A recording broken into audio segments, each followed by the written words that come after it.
Tonight on Whether or Not, wildfires, tornadoes, and a hurricane. It's been an active weather week around the country, and we've got it covered for you in Nature in the News. Then I'll be in with a wrap-up of the Penn State storm chase that took place earlier this month. And then Jillian will be here with a look at the weekend forecast. She'll tell you if it's going to be good barbecuing weather or if you'll be stuck inside in the rain. All that and more as Whether or Not starts right now.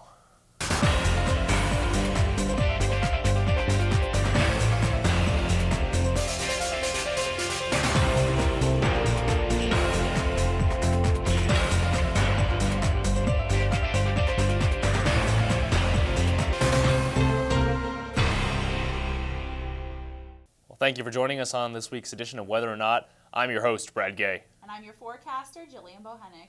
Well, Jill, it's hard to believe the month of May flew by. We're starting June this weekend. But hey, let's cut to the chase. Can I get out and grill this weekend? Absolutely. Now, we do have a little bit of rain that could potentially hit us on Friday, a few isolated showers, but nothing too bad to worry about. By the time we head into Saturday and Sunday, things will start to look out pretty nicely. All right, well, looking forward to hearing your forecast in just a little bit. But first, here's Nature in the News.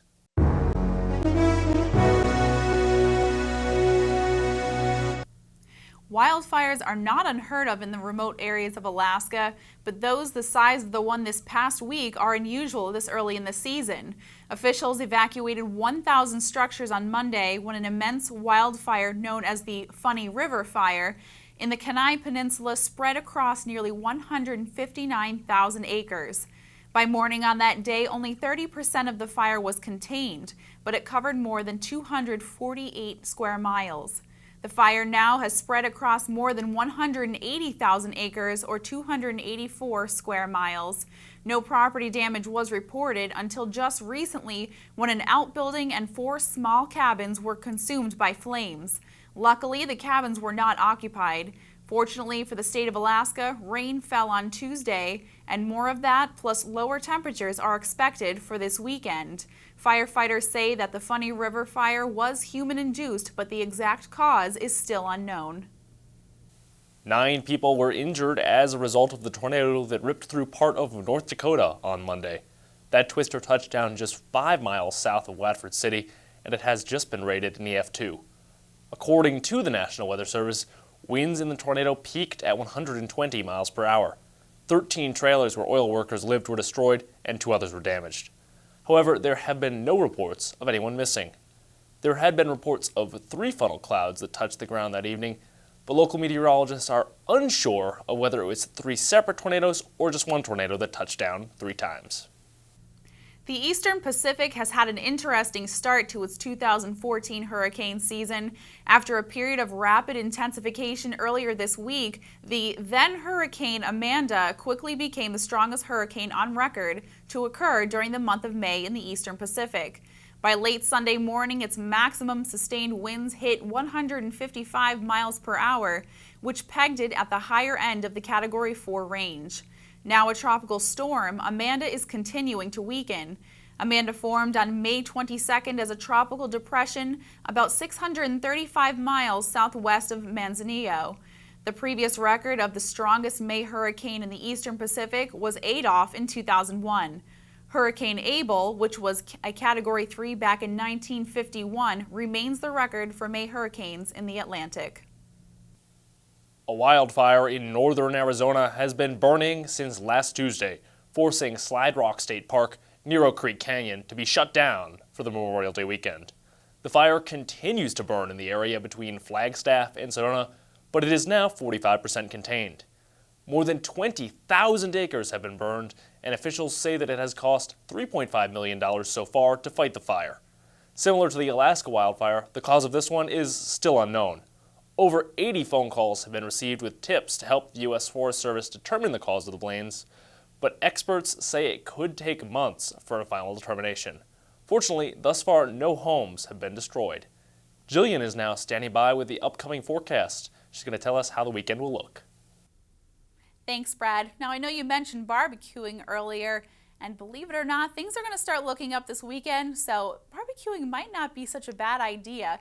But first, we have to get through just a bit of a hurdle. So Friday, we're going to start talking about that. Cold front that's going to be moving through on Friday is going to drop some rain throughout the day. So we could be seeing some isolated showers. And with that, we'll bring some thunder showers. So we could be seeing some lightning as well as hearing some rumbles of thunder, but by no means will it be a washout. We will see a few peaks of sun on Friday.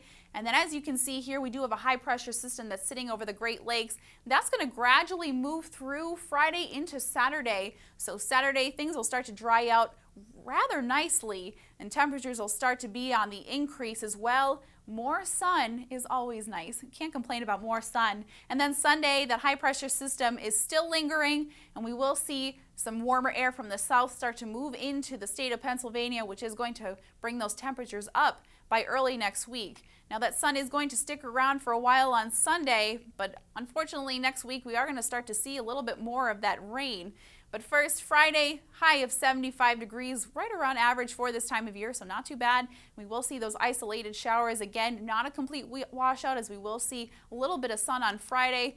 And then we'll see some clouds move in on Friday night. We'll see partly cloudy skies with a low of 53, so not too bad as well. But then heading into Saturday, again, we'll start to see things clear out. Things will start to dry up, so no rain in the forecast for the weekend after Friday, which is going to be a little nice for a change as we're seeing quite a bit of rain earlier this week. So we will see some sun and clouds as well as some drier conditions. And then Saturday night, it does get a little bit cooler as we will see low temperatures drop into the upper 40s.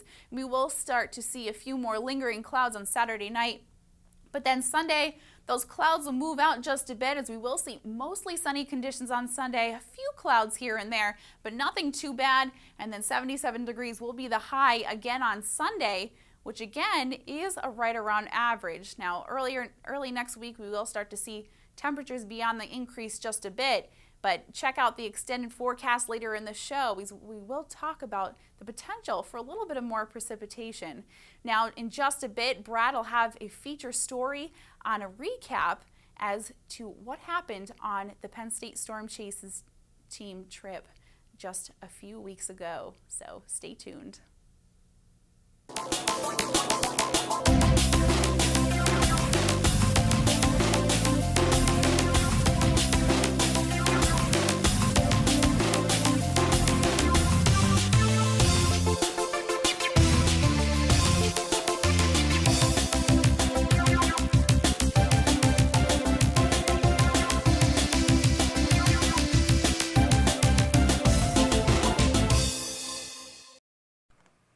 Earlier this month, the Penn State Storm Chase team set out on their first official trip, supported by university funding. I was along for the ride as they left Happy Valley and headed for Tornado Alley. The nearly 4,700-mile journey took us through 17 states and as far away as New Mexico. While the week's weather didn't provide many storms to intercept, the team made the most of the opportunities they were given. The weather pattern wasn't very suitable for tornadoes during the 10-day trip, but we still had the chance to see some impressive supercells. The storm chase went very well for being our very first trip. I guess it's a good thing that the weather didn't cooperate because there wasn't any bad storms. But the storms that we did see were, out in the middle of nowhere, so there wasn't any damage to be done. But despite the synoptic scale setup not being favorable for our first chase, what we did see, I would call it very successful. The second day of the trip brought us this supercell in eastern Iowa, complete with a rotating wall cloud. However, one of the more impressive sights was hail falling upon snowdrifts in northeastern Colorado. It was a battle of seasons, with severe storms following not even a week behind a Mother's Day snowstorm. You may have also seen this viral image shot by storm chasers in Wyoming. Here was our view of the same storm from just across the border in the Black Hills of South Dakota. While the powerful supercell was much weaker by the time it got to us, it still put on an impressive show. Just take a look at these mammatus clouds. While seeing storms was certainly the highlight of the trip, we also made the most of the off days. Besides seeing a wide variety of roadside attractions, from a national volcano in New Mexico to an Oklahoma ghost town, we also made several educational stops. Perhaps the most striking was a visit to the Tornado Memorial in Joplin, Missouri, which was devastated by an EF5 tornado in 2011, killing 160 people. While the community is quickly recovering, the deep scars from that dark May day 3 years ago are still quite visible. The next day, a tour of the National Weather Center in Norman, Oklahoma, taught us about the latest advances in radar and forecasting technology. Located on the campus of the University of Oklahoma, the National Weather Center houses NOAA's Storm Prediction Center, which is responsible for 24/7 severe weather forecasting across the United States. A couple thousand miles down the road, we also received a tour of the National Center for Atmospheric Research, or NCAR for short, in Boulder, Colorado. Managed by a consortium of universities and funded by the National Science Foundation, NCAR is responsible for cutting-edge severe weather research. Overall, the trip was a fantastic learning experience for all involved. While a tornado sighting may have to wait until next year, certainly no one returned disappointed. For Weather or Not, I'm Brad Gay.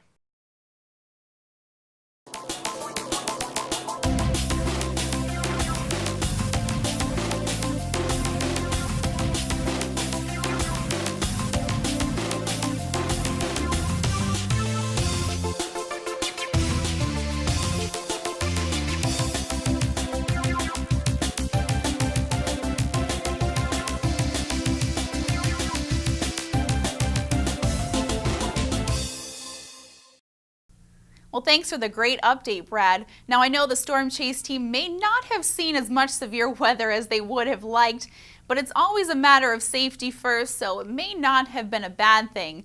Now, heading on to our weather, we are going to do a quick recap as to what you can expect for the next couple of days heading into next week. But first, the weekend. Now, we do have those showers that will linger on Friday, but not too much rain accumulation. We will see a few isolated showers on Friday, but we will see a few peaks of sun, so not a complete washout. We are going to see temperatures in the mid to upper 70s. Heading into Saturday, we'll start looking at 77 degrees, and that sun will make its return. So Saturday and Sunday are shaping up to be pretty nice, so we will start to see more of that sunshine with a few mix of clouds, but nothing to worry about by means of rain. Now, the beginning of next week, on the other hand, again, we are going to see the possibility of a few thunder showers early next week, Monday and Tuesday. Monday, we will see a few peaks of sun, and temperatures are going to hit about 80 degrees, and we could be seeing 81 or 82 early next week. But then by mid next week, those temperatures are going to start to dip down again. So by end of Wednesday into Thursday, we're going to start to see temperatures moderate a little bit more back to temperatures closer to average, because average temperatures for this time of year are in about the mid 70s. So by Thursday and Friday, things are going to start to moderate. Cloudy on Thursday, but then Friday, that sun will make its return, so not too bad heading into later next week. But again, we do see that rain earlier next week, but it'll start to dry out by the end of the week. And don't forget, June is almost here. All right, well, thank you, Jill, for that forecast. And that brings us back to our Weather Whiz quiz, which was in what year was the month of May the coldest on record in State College?